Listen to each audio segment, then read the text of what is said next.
요한복음 17장 11절부터 12절입니다. 요한복음 17장 11절부터 12절을 같이 읽겠습니다. 나는 세상에 더 있지 아니하오나 그들은 세상에 있사옵고 나는 아버지께로 가옵나니 거룩하신 아버지여 내게 주신 아버지의 이름으로 그들을 보존하사 우리와 같이 그들도 하나가 되게 하옵소서. 내가 그들과 함께 있을 때에 내게 주신 아버지의 이름으로 그들을 보존하고 지키었나이다. 그 중에 하나도 멸망하지 않고 다만 멸망의 자식뿐이오니 이는 성경을 응하게 함이니이다. 아멘. 예, 이제 3월달 또 중요한 일사분기의 또 마지막 달 3월달이 시작이 됐습니다.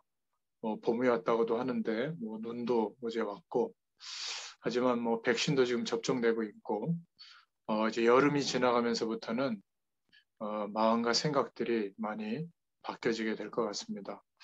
자, 우리도 2021년도를 두고 하나님 앞에 기도하고 또 다짐했던 것을 생각하면서 오늘 말씀을 통해서 주의 음성을 듣는 축복의 시간이 되기를 소원합니다. 지금부터 우리는 어떻게 해야 될까? 구원받은 저와 여러분이 영적으로 완전한 해방과 자유를 얻었는데 지금부터 이 땅에 사는 동안 우리는 어떻게 살아야 할까? 이 부분이 중요하겠죠. 물론 우리가 첫 번째로 분명하게 알아야 될 것은 하나님이 우리에게 그리스도로 말미암아 회복시켜 주신 구원의 축복입니다. 그리고 하나님에 대해서 우리가 알아야 하지만은 두 번째 꼭 명심하고 우리가 알고 있어야 되는 것이 사단에 대한 부분이에요.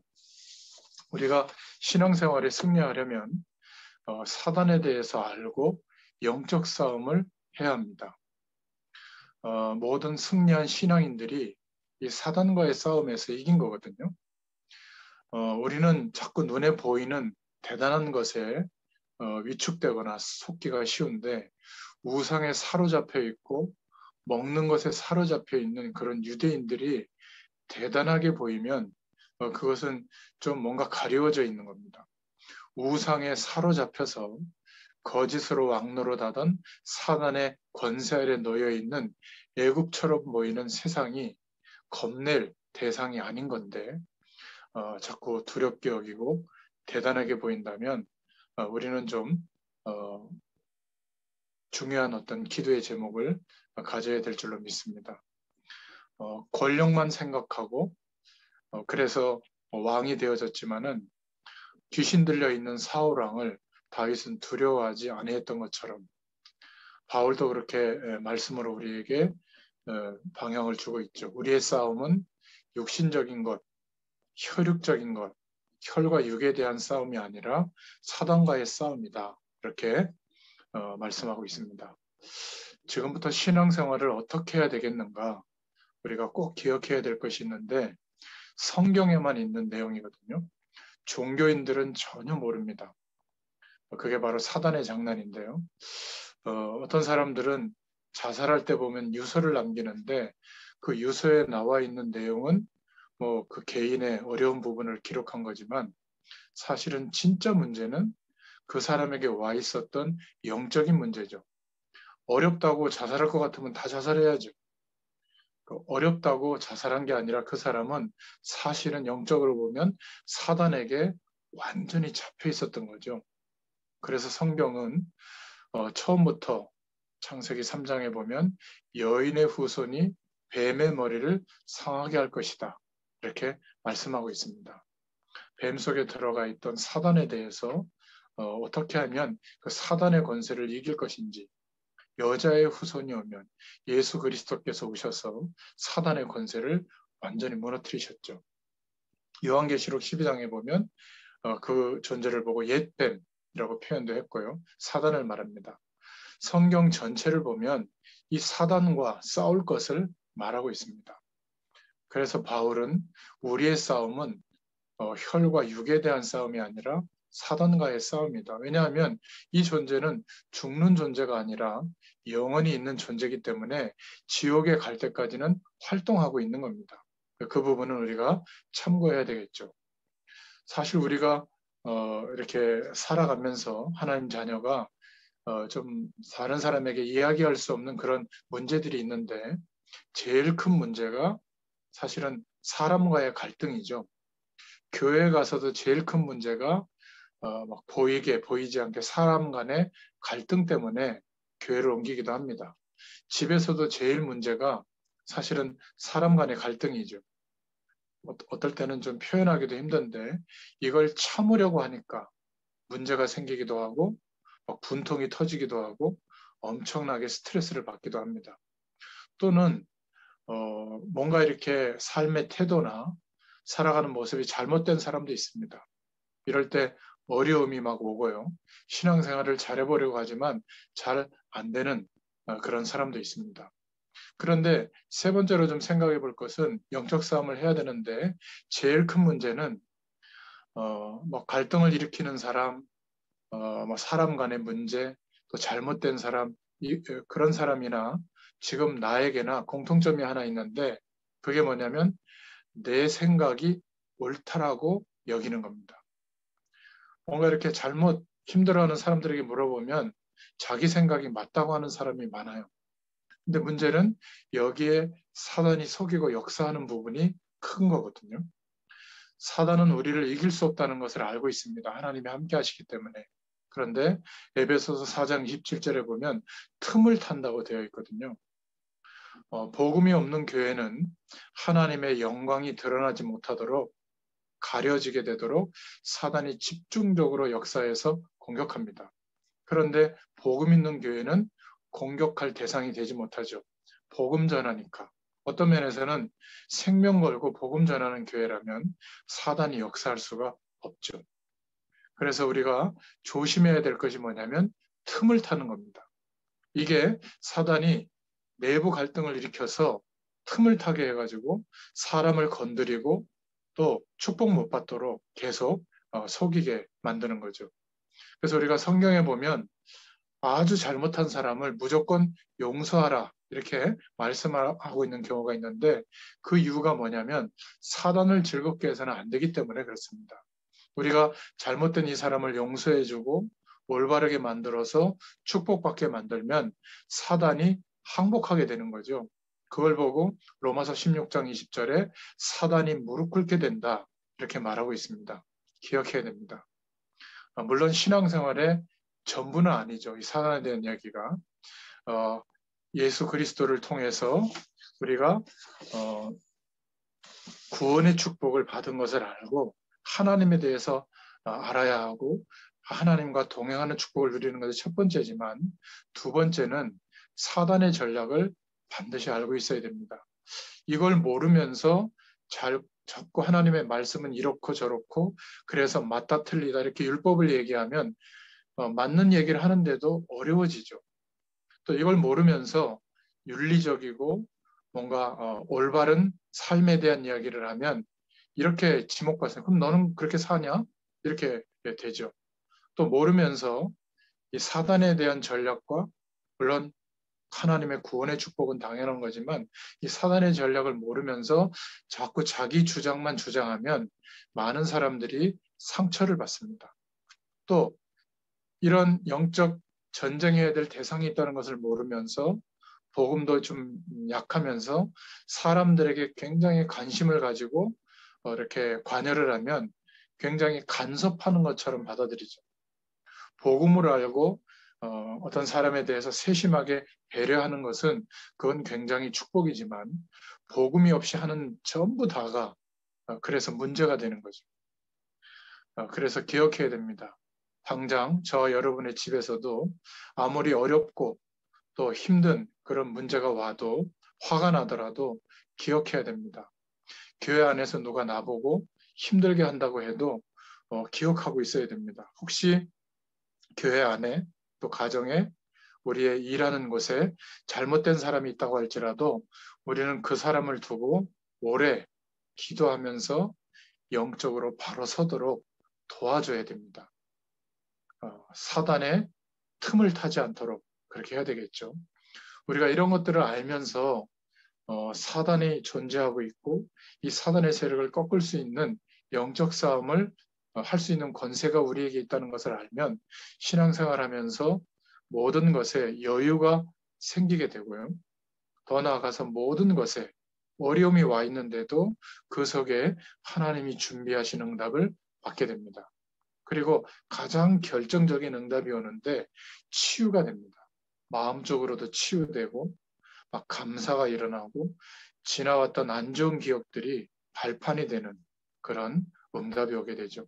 내가 병을 고쳐달라고 환경을 바꿔달라고 막 몰두하지 않았는데도 이런 영적 싸움에 대한 이유와 대상을 알고 신앙생활을 하게 되면 그리스도에 대한 복음의 축복을 누리면 영육 간의 치유가 되는 응답이 있게 될 줄로 믿습니다. 그래서 오늘 메시지는 이런 서론의 부분들을 잘 이해하고 틈을 주지 않는 것이 중요하구나. 나 중심으로 생각하는 것이 맞는 것 같아도 그 중심으로 살면 마귀가 틈을 탈 수 있는 요소가 많이 생기는구나. 사단과의 어떤 영적 싸움이 있다는 것을 우리가 알아야 되겠구나. 자, 그렇다면 사단이 누구인지 알아야 되겠죠. 제가 먼저 개괄적으로 좀 설명을 해보겠습니다. 사단은 어떤 존재인가? 요한계시록 12장 1절부터 9절에 보면 하나님이 창조한 존재인데 그런데 하나님께 대항한 존재죠. 그래서 하늘 보좌에 닿아보자, 내 이름을 높이자 이러면서 하나님께 대항했던 존재입니다. 피조물인 주제에 하나님께 대항하고 그 하나님의 영광을 알고 있기 때문에 그것을 누리려고 했던 존재죠. 결국 공중에서 추방당하게 되죠. 하늘에서 추방당하게 되고 공중으로 쫓겨나가게 됩니다. 그래서 뭐라고 얘기하고 있냐면 하늘에서 떨어진 천사다. 타락한 천사다. 이렇게 말합니다. 하나님 앞에 빛된 존재였는데 루시엘.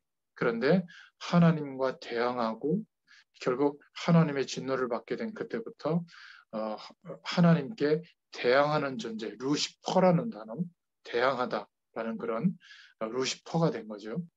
결국 타락한 천사가 된 겁니다. 계시록 에스겔서 28장 13절부터 17절에도 보면 하늘에서 하나님의 영광을 드러냈던 찬양을 담당하던 천사였는데 타락해서 이 세상 가운데 쫓겨나게 된 거죠. 그래서 하나님의 찬양, 하나님이 받으셨던 찬양을 할 수 없기 때문에 음악이라든지 문화를 통해서 어떤 오는 감동이나 어떤 결과들을 통해서 자기가 영광을 받으려고 하는 그런 전략을 이 세상에 쓰고 있죠. 그래서 음악, 노래 이런 도구들을 활용한다는 것을 우리가 알고 있습니다. 그것을 알고 세상에 큰 단체들이 음악을 본격적으로 활용해서 상업화시키고 사람들의 마음과 생각을 움직이는 도구로 활용하고 있죠. 그런데 그 안에는 하나님을 알 수 있는 장치는 없습니다. 그런데 우리가 찬송을 한다. 찬양을 한다. 또 찬양대에서 반주를 하고 지휘를 한다. 악기를 연주한다. 또 찬양팀, 또 함께 회중 찬양으로 참여한다. 이거는 어마어마한 겁니다. 그 찬양을 하나님이 받으시고 찬양하는 것마다 하나님이 인지하시는 거죠. 전 세상을 이 사단이 음악을 활용해서 사로잡고 있는데 세상을 칭송하는 노래, 배우의 사단이 영광을 받는 노래들을 심취하고 있는데 저와 여러분은 찬양할 수 있는 특권을 부여받은 것이죠. 얼마나 감사합니다. 그죠? 이 의미를 알고 우리 음악을 전공하신 분들이 하나님 앞에 찬양을 중심으로 하나님을 바라보면서 그 메시지를 생각하면서 그 감동으로 연주를 한다. 그 연주하는 곡을 지었던 작곡가나 그 곡을 해석했던 많은 연주자들과 다른 영적인 결과가 나타나는 그런 연주가 될 줄로 믿습니다. 또 사도행전 13장 10절, 요한복음 16장 11절부터 14절, 고린도후서 4장 4절부터 5절, 요한복음 8장 44절에 보면 악한 영들, 귀신의 세력들을 움직이면서 세상에서 거짓으로 왕노릇하고 있는 거죠. 세상 배경이 권세가 대단한 것처럼 보이도록 속이면서 그 배경을 휘어잡고 있는 세상 임금. 결국 이런 힘을 가지고 사람들을 멸망시키는, 하나님을 영원히 만나지 못하도록 하는 그런 괴계를 쓰고 있는 거죠. 고린도후서 4장 4절부터 5절에 보면 그래서 세상 신 이렇게 표현하고 있습니다. 이러니 착각하기가 쉬운 거죠. 대단하게 보이니까 하나님을 모르는 사람들이 세상의 권세로 막 몰려가는 겁니다. 그래서 우선 육신적으로 보이는 그런 응답이 대단한 응답이라고 생각하는데, 망하는 거는 자기도 모르게 조용히 망해버리는 그런 결과가 오는 거죠. 자, 그렇다면 우리가 좀 생각해 봐야 될 것은, 사단이 주로 하는 일이 뭐냐? 여러 가지 일을 하지만 인생에 영적으로 12가지 문제를 이용해서 인생들을 완전히 멸망시킵니다. 이게 어떻게 보면 굉장히 좋은 것처럼 보이는데, 영원히 하나님을 모르도록 세상 권세 아래, 죄의 권세 아래 사단에게 속해서 평생 고통당하다가 영원한 지옥에 떨어지는 이런 인생이 되도록 속이는 것이죠. 그래서 전부 내가 열심히 하면, 내가 최선을 다하면, 내가 많이 알면, 내가 예뻐지면, 내가 성공하면 나 중심으로 인생을 바라보도록 이렇게 함정에 빠뜨려 버리는 겁니다. 살아남을 길이 없죠. 그래서 창세기 3장 하나님을 떠났던 것도 결국 나 중심으로 사는 결과가 왔는데, 그거는 영원히 답이 될 수 없는데 그렇게 출발하죠. 창세기 6장에 세상이 번영하고 물질적으로 풍요한 그 중심으로 살지만 결국 심판이 오는 것을 모르고 있죠.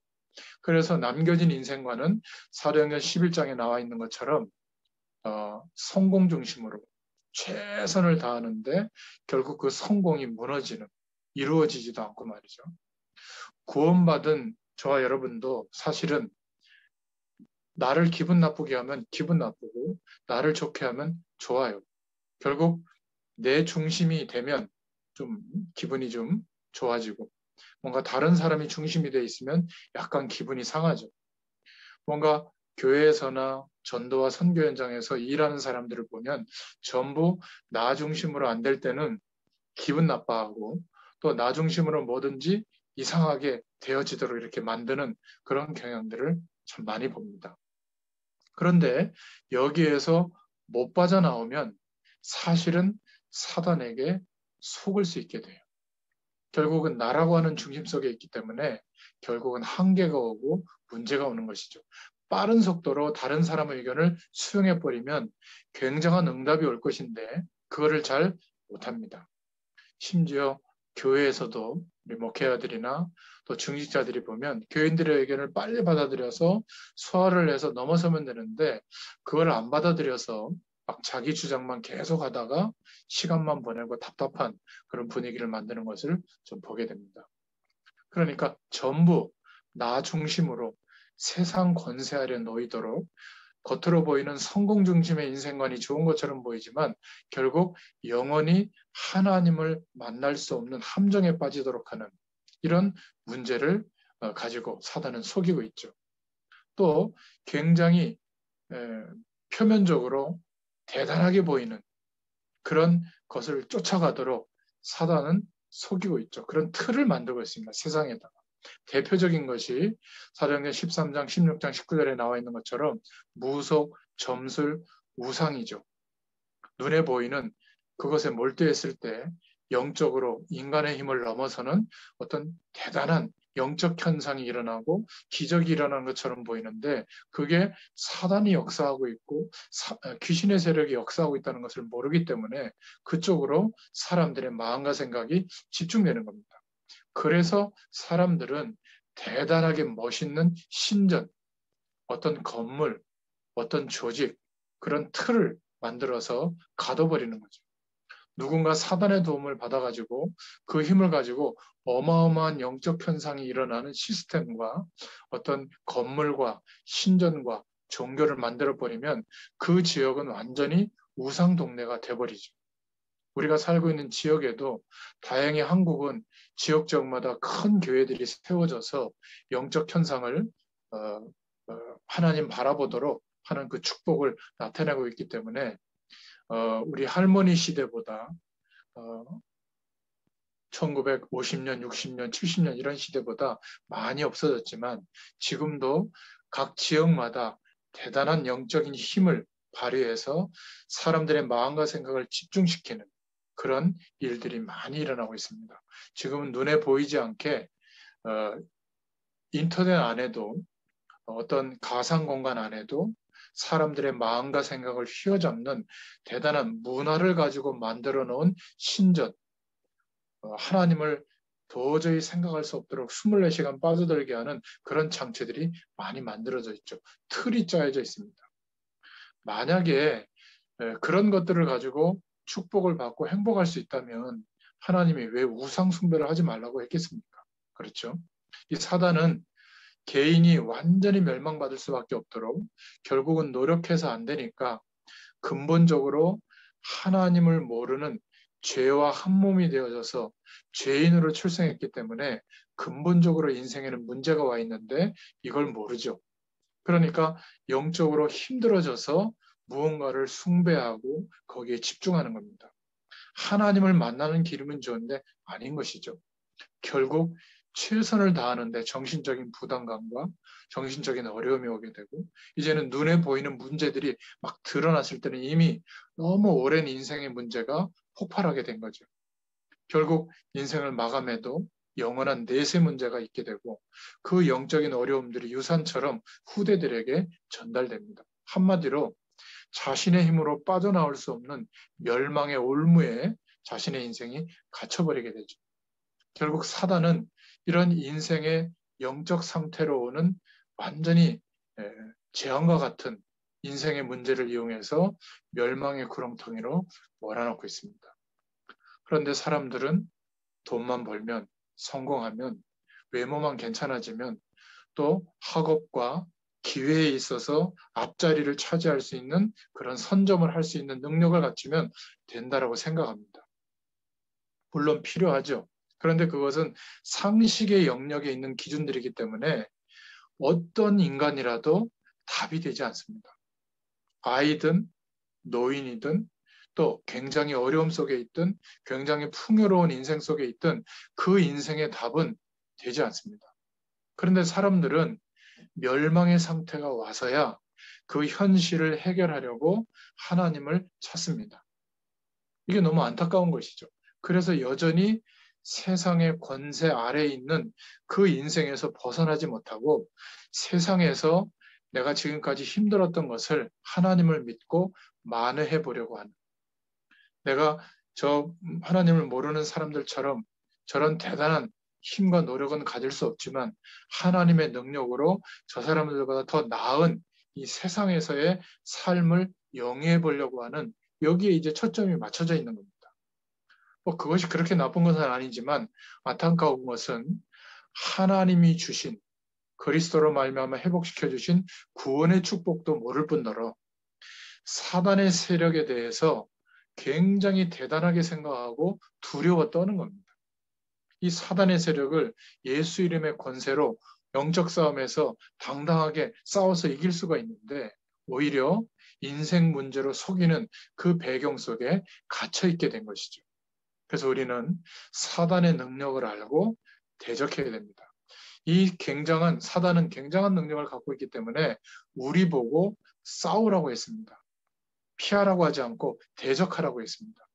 이 존재가 심지어 예수님께도 도전했죠. 마태복음 4장에. 예수님이 누구신지를 아는데도 감히 시험을 한 겁니다. 육신적인 걸 가지고 돌로 떡을 만들어 봐라. 또 나에게 절해라. 여기에서 뛰어내려 봐라. 이 세상도 다 주겠다. 육신적인 걸 가지고 경배의 대상을 바꾸고 예수님에게도 도전한 겁니다.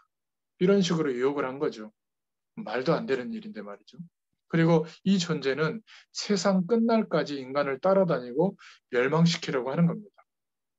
그리고 완전히 불신자들의 아비 노릇, 임금 노릇하고 또 신 노릇까지 합니다. 이걸 그리스도께서 완전히 깨트려 버리신 것이요.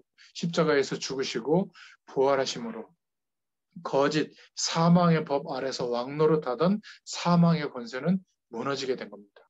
그리스도께서 완전히 무너뜨리신 것이죠. 그래서 이 사단이라고 하는 존재에 대해서 말하고 있는 것은 성경책밖에 없는 겁니다. 오늘 본론의 내용을 보면, 본문의 내용을 보면 이제 간단하게 우리가 기도 제목을 붙잡을 수 있을 겁니다. 이 지구 종말까지 주님께서 재림하셔서 이제 모든 민족에게 복음이 증거된 이후에 끝이 오는데, 그때 심판하실 때까지 사단은 존재하고 있다는 것을 성경은 말하고 있습니다. 그래서 사단의 음모를 폭로한 책은 성경밖에 없죠. 창세기 3장 15절을 보면 그 사단은 권세가 깨어진 거죠. 머리가 이미 깨어진 겁니다. 마지막 영원한 지옥에 갇힐 때가 얼마 남지 않았죠. 모든 민족에게 복음이 계속 증거되고 있기 때문에 얼마 남지 않은 그 시간을 알고 있기 때문에 죽어가면서 발악하고 있는 겁니다. 울며 삼킬 자를 찾고 있는 거죠.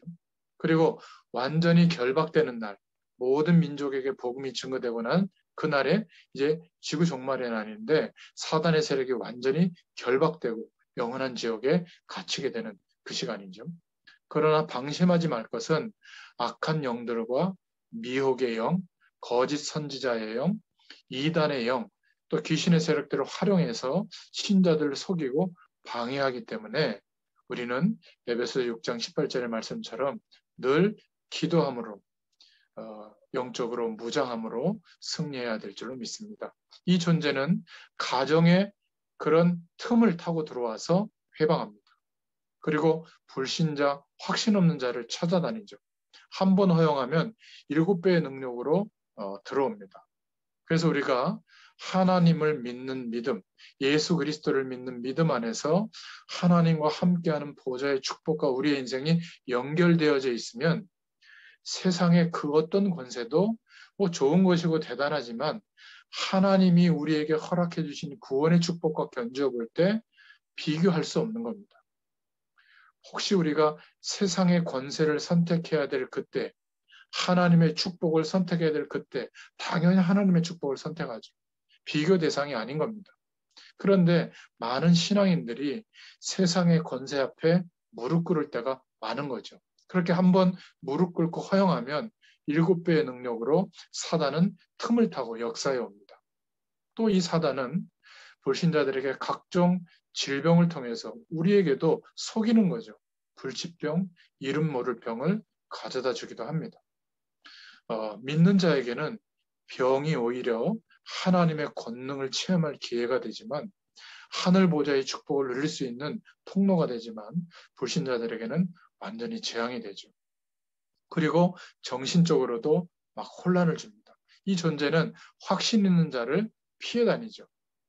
그리고 물 없는 곳, 쉴 만한 곳을 찾습니다. 이게 어떤 의미냐면 착하게 살고 바르게 살고 또 뭔가 사람들에게 친절을 베풀고 뭔가 윤리적으로 도덕적으로 올바르게 살려고 노력하고 성실하게 살려고 하는데 하늘 보좌의 축복은 몰라요. 하나님도 몰라요. 그런데 이런 사람들은요, 조그만한 실수와 문제 때문에 어마어마한 재앙이 덮칩니다. 참 그런 거 보면 안타까워요. 그게 바로 물 없는 곳, 쉴 만한 곳을 찾는다는 의미예요. 하나님의 성령의 충만함을 누리지 못하는데 늘 예배드린다. 사단의 공격 대상이 이룹니다. 늘 기도하는데 성령 충만이 뭔지 모른다. 그냥 어떤 영적인 현상에만 집착되어져 있다. 육신적인 복에만 집착되어 있다. 사단의 공격 대상이 이룹니다.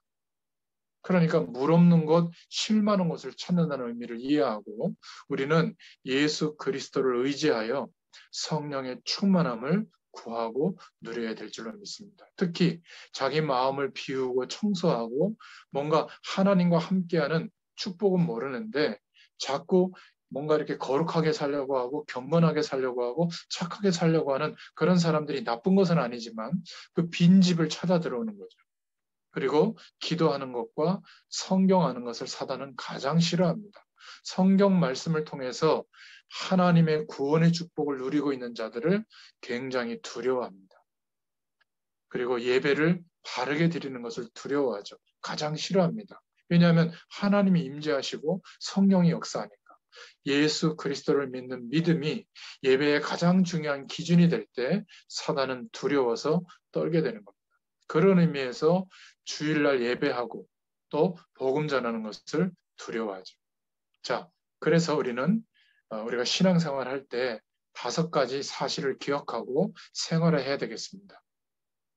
예수 그리스도를 바르게 깊이 아는 일입니다.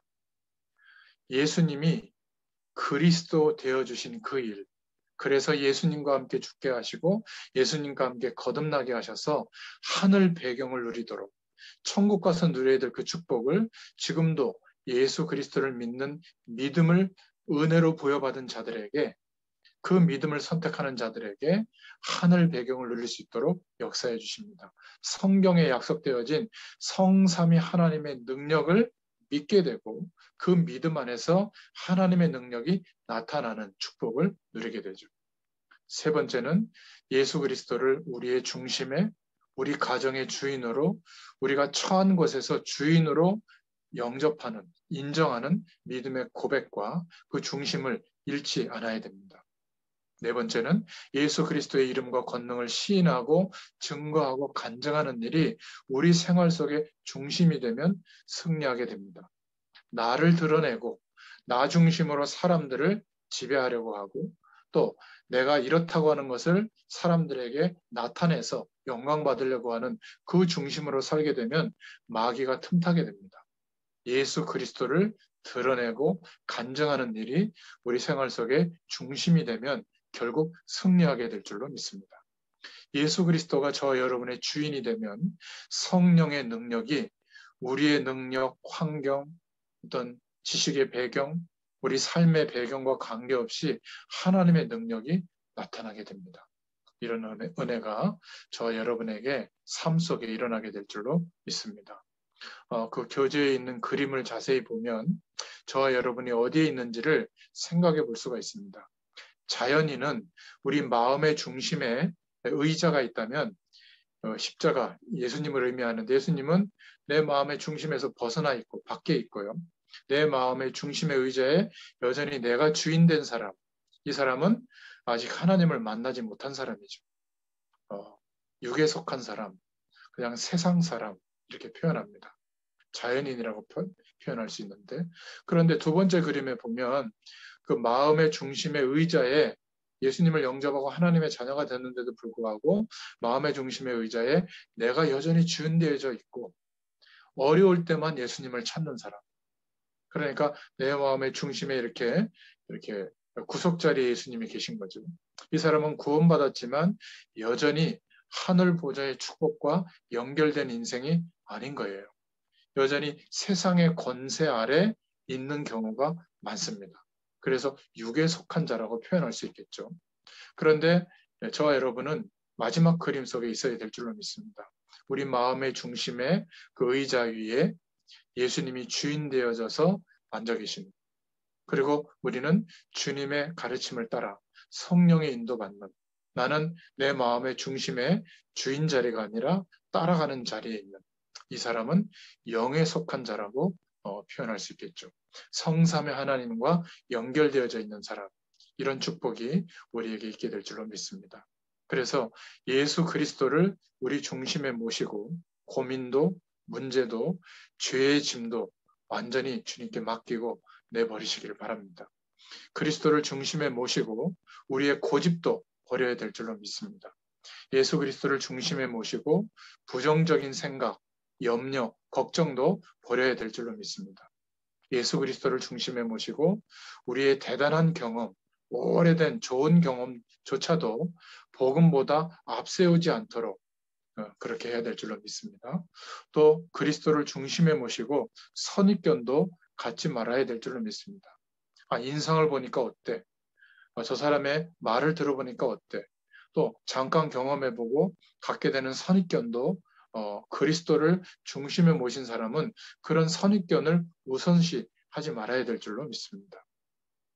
자, 그렇다면 하나님께서는 우리의 연약함도 치유하시고 하나님의 능력이 우리의 삶 가운데 나타나도록 역사해 주실 줄로 믿습니다. 그래서 우리가 시간을 정해놓고 만약에 예수 그리스도를 믿는 믿음으로 하나님의 말씀을 묵상하면서 하나님께 집중한다면 어마어마한 하늘 보좌의 축복이 우리의 삶 가운데 나타나겠죠. 이것을 아는 사람은 매사에 하나님을 바라보고 하나님과 동행하는 그런 기도의 상태가 됩니다. 그걸 무시기도라고 하죠. 하나님과 연결되어져 있는 상태. 자, 이런 사람들이 두세 사람이 모여서 우리가 중보해야 될 기도 제목을 두고 합심으로 기도할 때 성령의 능력이 나타나게 될 줄로 믿습니다. 우리는 살아가면서 특정한 문제나 또 우리의 어떤 실수 때문에 오는 특별한 어려움 또는 중요한 결정을 해야 될 때 뭔가 하나님 앞에 집중으로 기도해서 응답받아야 될 때가 있어요. 그때는 집중으로 기도하면 하나님의 역사와 치유를 경험하게 될 줄로 믿습니다. 또 너무 상상하지 못할 어떤 문제에 놓이면 기도도 잘 안 되거든요. 그때는 하나님이 계시다고 믿고 한번 대화해 보세요. 물어보세요. 하나님 왜 이렇습니까? 내가 어떻게 해야 됩니까? 그러면 우리의 마음과 심령에 또는 사람들을 통해서 또는 뭔가 이렇게 여행이라든지 뭔가 자연 속에서 하나님이 우리의 심령 가운데 깨닫게 해주시는 그런 음성을 듣게 됩니다. 또 이런 때도 있죠. 아, 이건 분명히 마귀의 역사구나. 이거는 귀신의 세력들이 속이고 있는 거구나. 그럴 때는 예수 이름으로 그 영적 세력을 꺾어버리는 영권, 영적인 권세 기도를 하는 그런 기도도 있습니다. 자, 그래서 우리가 좀 오늘 결론적으로 좀 붙잡으실 것은 우리가 어떻게 삶을, 신앙생활을 시작해야 될 것인가. 예수 그리스도가 나의 주인이 되면 반드시 승리하게 될 줄로 믿습니다. 예수 그리스도께서 흑암 권세를 이기신 왕 되신 그리스도인데 그냥 믿으면 안 되겠죠. 주인이 되어야 됩니다. 그리스도가 나의 주인이 될 때 나는 완전히 승리하게 되는 겁니다. 그래서 신앙생활 잘하는 사람들은 내가 어떻게 해야 될 것이냐 그런 고민을 할 필요가 없어요. 그리스도께서 나의 주인이시란 말이죠. 질그릇 같은 내 안에 주님께서 창조주 하나님이신데 성삼위 하나님이신데 지금 성령 하나님으로 영으로 함께 하시죠. 그리고 하늘 보좌의 축복의 배경으로 임하셔서 역사하고 있는 겁니다. 그러면 정확하게 응답받게 되겠죠. 예수 그리스도께서 이미 사단의 권세를 박살내셨습니다. 아멘이죠. 그리스도께서 모든 권세를 가지시고 사단의 권세를 이미 무너뜨리신 거예요. 이 권세를 하나님의 자녀에게 주신 겁니다. 놀라운 일이죠. 그래서 이 이름의 권세를 가지고 사단의 세력과 영적 싸움 할 수 있기를 바랍니다. 예수 이름으로 나가라 들어와라 막 이렇게 죽게 하는 이론이 아니라 우리에게 어떤 권세가 있다는 것을 알고 그 권세는 하늘과 땅의 권세를 가지신 예수 그리스도의 권세라는 것을 알고 기도하면 됩니다. 그래서 마귀에게 틈타지 않게 해라. 마귀를 틈타지 못하게 해라. 에베소서 4장 27절에 그렇게 말한 거죠. 그리고 마귀를 대적해라. 우리가 이미 예수 그리스도께서 승리하신 완벽하게 보장하신 영적 싸움을 하게 되는 겁니다. 그래서 두려워하지 말고 마귀를 대적해라. 이게 기도죠. 베드로전서 5장 7절부터 8절입니다. 아무것도 염려하지 말고 염려조차도 주께 맡겨라. 너희 대적 마귀는 두루 다니며 삼킬 자를 찾고 있다. 여러분, 대적하면 이 마귀의 세력을 예수 이름의 권세로 대적하면 승리하게 될 줄을 믿습니다. 에베소 6장 10절부터 20절에 대적하려고 마음만 먹어도 도망갑니다. 우리에게 어떤 권세가 있다는 것을 마귀는 알고 있거든요.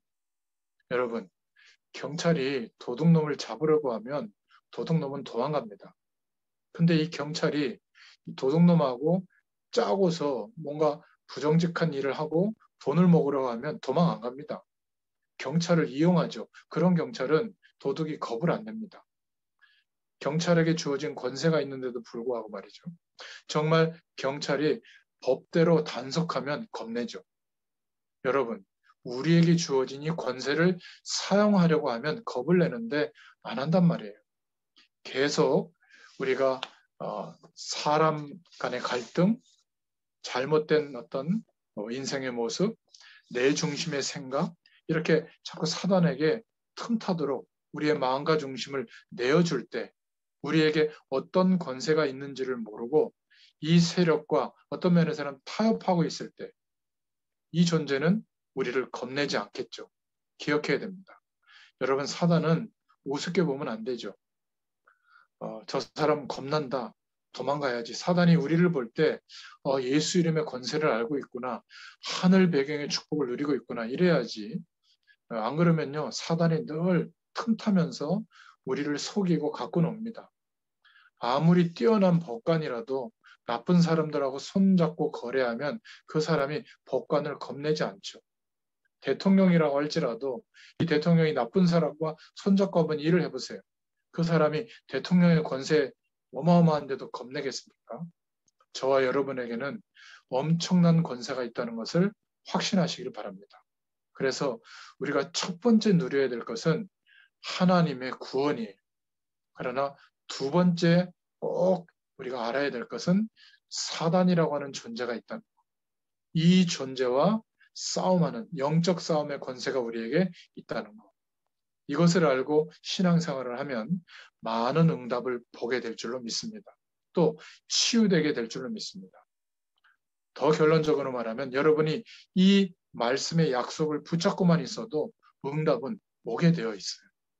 이런 중요한 하루가 되시기를 축원드리고 이런 축복을 누리는 2021년 또 3월 한 달이 되시기를 예수님의 이름으로 축원드립니다. 기도하겠습니다. 하나님 참 감사합니다. 하나님의 구원의 축복 속에 있는 저희들이 이제는 예수 그리스도의 이름의 권세를 알고 그 이름으로 승리하신 예수님께서 이미 꺾어 놓으신 또 완전히 해방해 놓으신 세상과의 영적 싸움, 그 배후에 역사하는 사단과의 영적 싸움에서 싸움할 마음의 자세만 가져도 승리하게 하실 줄로 믿습니다. 우리는 사람과 환경과 우리의 연약함과 싸우지 않게 하시고 틈을 타고 역사하는 마귀의 권세, 귀신의 세력들, 사단의 권세와 싸워 승리하게 되도록 역사하여 주시옵소서.